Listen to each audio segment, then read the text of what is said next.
धारा, जय जय शिवधारा।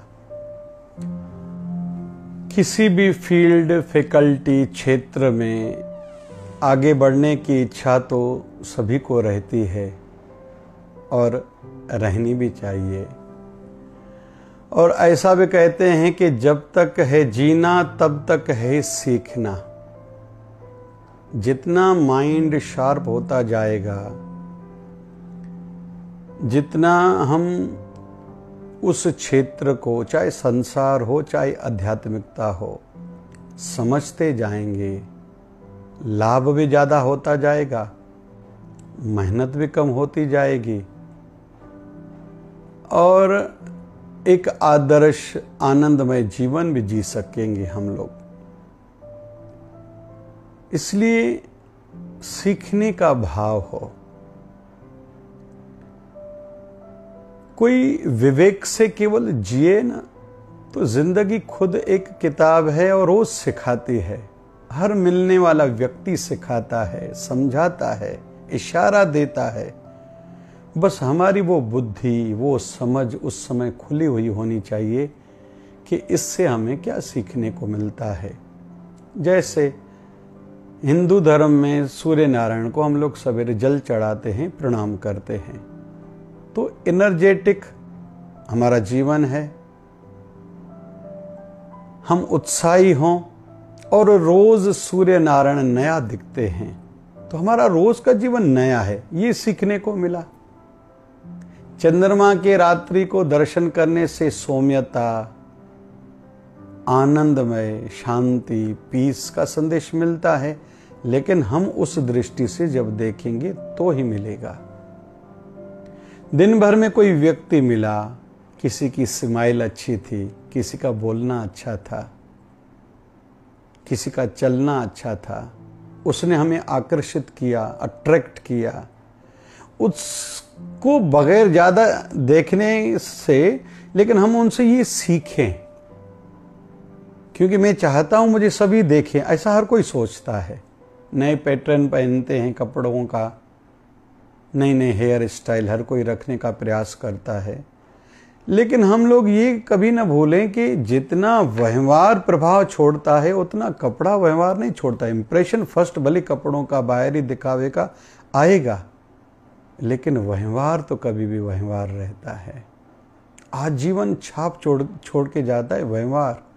महात्मा गांधी को हम कपड़ों के लिए याद नहीं करते, हम स्वामी विवेकानंद महाराज को कपड़ों पहनावे के लिए याद नहीं करते। ऐसे एक एक बिंदु पर हम लोग ध्यान करते जाएंगे। जिस भी क्षेत्र में कोई भी बड़ा साइंटिस्ट है, बड़ा डॉक्टर है, बड़ा सीए है, इंजीनियर है, लॉयर है, प्रोफेसर है, तो हम उनके पहनावे के लिए उनको नहीं याद करते। वैसे ही अलग अलग जगहों से, अलग अलग व्यक्तियों से, अलग अलग हालात, परिस्थितियों से हमें सीखते जाना है। और सीखने का भाव हो तो हम तो नेगेटिव से भी सीख सकते हैं। अमुक व्यक्ति गलत भाषा बोल रहा है, जिसके कारण किसी को अच्छा नहीं लग रहा, मेरी भी इच्छा हो रही इससे बात नहीं करूं, तो ये बात मुझे सीखने को मिली कि मैं भी अगर गलत बोलना शुरू करूंगा तो लोगों को अच्छा नहीं लगूंगा। मेरी भावना है मैं सबको अच्छा लगूं, तो ये सीखने को मिला और जीवन में अपना लें। और निवेदन एक छोटा और करता चलो, अभी नहीं तो कभी नहीं। जिस दिन नई बात सीखने को मिले उसी दिन वो जीवन में अपनानी चाहिए, वेट एंड वॉच नहीं। क्योंकि हमारे माइंड की एक जो मुख्य वर्क है, काम है, वो है संकल्प विकल्प उठाना। एक पानी के बुलबुले की भांति उठा, खत्म हो गया। वैसे जो थॉट है उसी समय खत्म भी हो जाएगा अगर हमने उसको सेव नहीं करा, बचाया नहीं, सुरक्षित नहीं रखा, समझा नहीं और अगर अपनाया नहीं।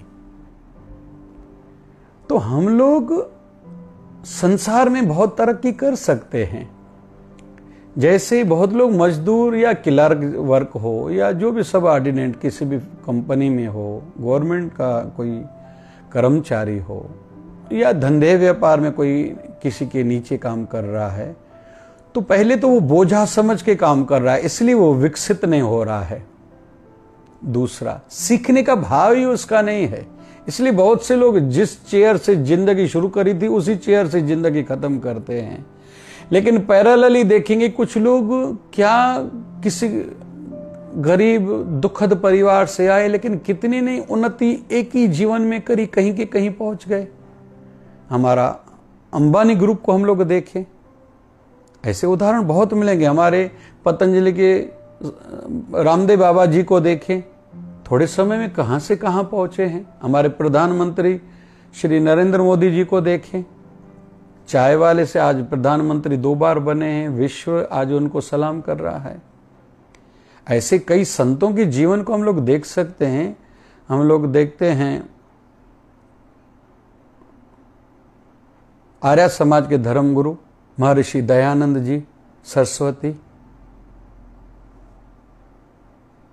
कई महापुरुषों को ऐसे देखेंगे कहीं से कहीं उड़ान एक ही जन्म कर ली है। तो कुल मिला के निवेदन है, थोड़ा ऊपर उठाने का भाव भी हो, सीखने का भाव हो, फिर मेहनत हो, फिर रोज मुझे सीखना है। अच्छे लोगों से अच्छाई, बुरे लोगों से ये बुराई मुझे नहीं करनी, ये सीखना है। हम आगे बढ़ सकते हैं। स्टूडेंट्स हैं जो आपके सीनियर हैं, जो आपके स्कूल कॉलेज में जो आपसे अच्छे मार्क्स लाते हैं, उनको देखो, उनकी चाल ढाल, उनके टाइम टेबल को देखो, उनसे लर्निंग करना, गेस्पिंग सीखना या पढ़ाई कैसे करते हैं वो सीखो। थोड़ा उनके नीचे थोड़ा आपको रहना पड़ेगा, लेकिन जीवन भर तो आपका उठान होगा, आपकी प्रोग्रेस होगी। ऐसे धंधे में भी, ऐसे घर परिवार में भी, गृहिणी जो चीज़ आपको नहीं आती अपनी सासू माँ से, बड़ी देवरानी से, ननंद से, किसी से भी, बड़ी बहन से सीखो। नए व्यंजन बनाओगे, घर में इज्जत बढ़ेगी, आपको अच्छा लगेगा जब आपकी प्रशंसा होगी।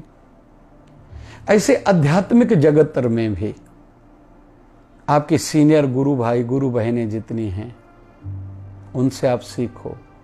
अपने गुरुदेव की बातें उनसे पूछो कि जैसे आपके गुरुदेव का प्रभाव आपके मन पर गहरा उतरे पड़े, और वो बातें दिनों बे दिन आचरण में आप भी लाते जाओ कि आपके गुरुदेव जब एक बार साधना में बैठते हैं तो बैठे ही रहते हैं, ध्यान करते हैं तो खूब ध्यान करते हैं, प्यार बांटते हैं तो बहुत सब में प्यार बांटते हैं, ज्ञान देने पे आते हैं तो सबको खुले खुले मन से ज्ञान बांटते हैं। अपने जीवन के अनुभव, अपने जो जो उन्होंने प्राप्त करा है सब में बांटते हैं। तो गुरुदेव की ये बातें सुनोगे, आप भी अपनाओगे, फिर आप भी धीरे धीरे वैसा होते जाओगे।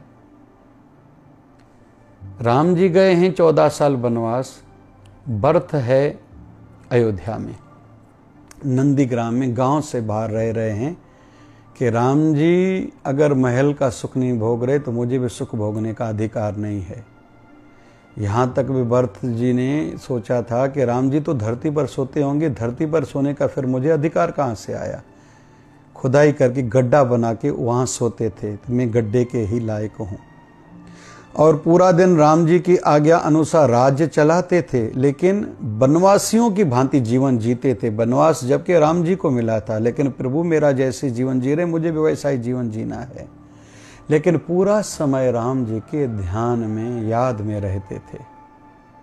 परिणाम ये हुआ, 14 साल के बाद राम जी जब वनवास से लौटे अयोध्या में, जिसको हम लोग दीपावली कहते हैं, तो राम जी से जब गले मिले थे,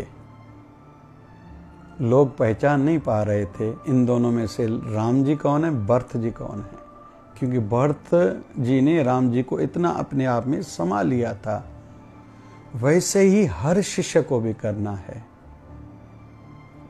1008 सदगुरु स्वामी शिव भजन जी महाराज हमारे गुरुदेव कहते थे, गुरुवर केवल देखने का विषय नहीं है, उसको मन मंदिर में बिठाओ, उनके वचनों को और दिए हुए दीक्षा मंत्र नाम दान को रग रग में समाओ। इसलिए आंखों से अपने गुरुदेव को पी जाओ, अपने गुरुदेव को कानों के माध्यम से रोम रोम में बसा लो। भगवान निराकार है, आपने नहीं देखा, लेकिन साकार रूप में वही आपका गुरुदेव बन के आया है। यह भावना जगाओ, और कण कण में ही मेरे गुरुदेव का वास है, हर रूप मेरे गुरुदेव का है, यह भी भाव बनाए रखो। और मेरे हर कर्म पर मेरे गुरुदेव की दृष्टि है, नज़र है, वो मेरे अंग संग हैं तो सब देख रहे हैं, वैसा काम न करूं जो मेरे गुरुदेव को अच्छा न लगे, वैसे काम सदैव करूं जो मेरे गुरुदेव को अच्छे लगे। तो यह भाव भी बनाए रखो।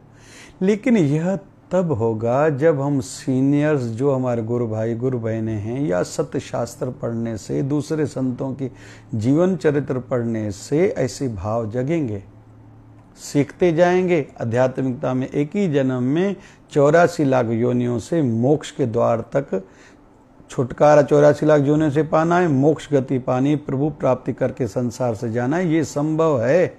लेकिन तब जब सीखने का भाव होगा।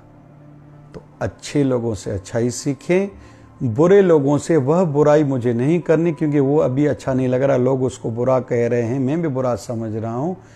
इसी माध्यम से हम खुद को बचा सकते हैं। तो संसार में भी उन्नति संभव है, आध्यात्मिकता में भी उन्नति हम इस माध्यम से कर सकते हैं। क्योंकि बहुत लोग कहते हैं हमें कोई समझाने वाला नहीं, किसी ने सिखाया नहीं, कोई सिखाता नहीं है। तो आज हमें शिवधारा सत्संग से एक दृष्टि मिल रही है कि आप इस माध्यम से खुद का विकास कर सकते हो। जय